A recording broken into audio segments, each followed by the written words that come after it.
discuss this issue further, I'm joined in studio by my colleague Chriselda Lewis. Good afternoon, Chriselda. Good afternoon. Thanks, Nompu. I suppose at this time, a lot of young people fall prey to some of these institutions like the one that you were representing there. Oh, absolutely, Nompu. You know that this is the period for registration. School leavers who are looking for a placement at institutions of higher learning. If you don't get placed at university, you go around the streets of Johannesburg looking for a place that will be able to accommodate you for you to further your studies. So these bogus colleges take this opportunity in particular now to advertise registration. You pay certain amounts of money, and after you so-called complete the course that you were interested in, you find that the paper that you're given after wouldn't even secure you a job in future because it absolutely does not exist. I think where the problem is at the moment, Nompu, is that people don't know necessarily how to check if these institutions are registered or not.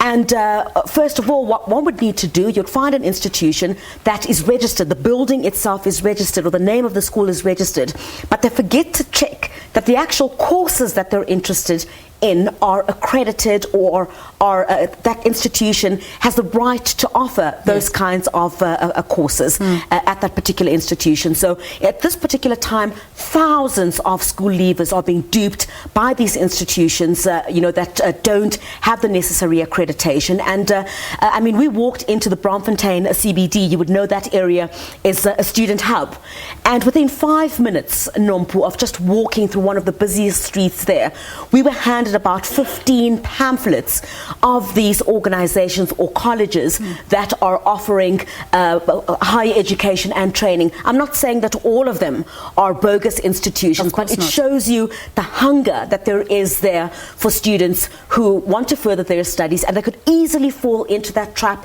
of going to register and handing over monies at an institution that is not that is not legal. It's vitally important for people listening, especially young viewers, that you check that these people are accredited to teach the courses that are made available. But now my question is, in this particular instance in your insert, you talk about this particular institution already being under the radar. So how are they able to kind of reinvent themselves and continue?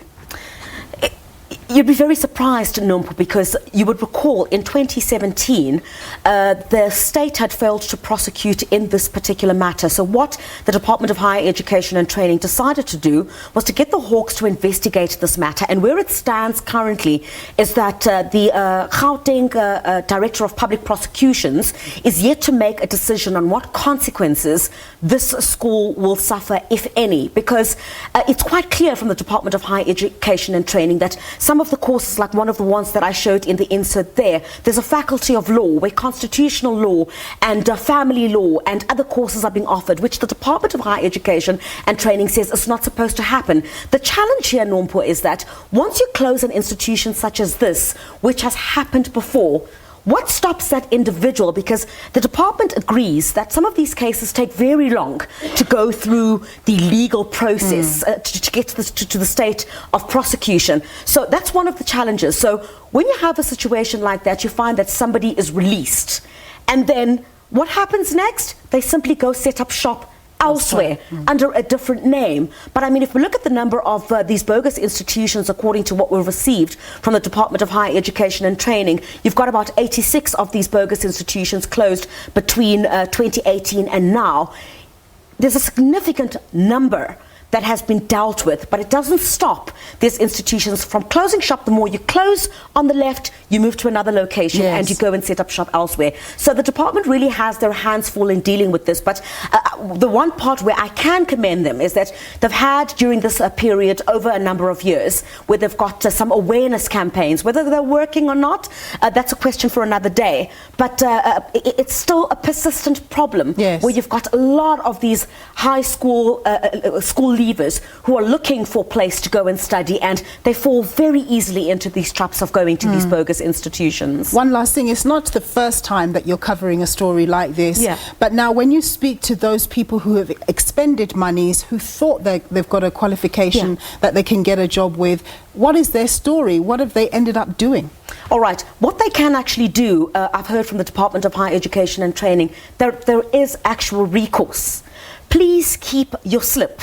the slip which you used to pay that bogus institution, and you can approach the Department of Higher Education and Training. Once you have that proof, then you are able to take that matter to the small claims court.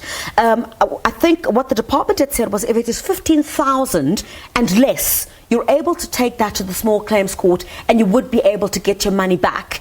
But that's a lengthy process again. Rather avoid a situation like this. There's a number that we put at the bottom of our package there.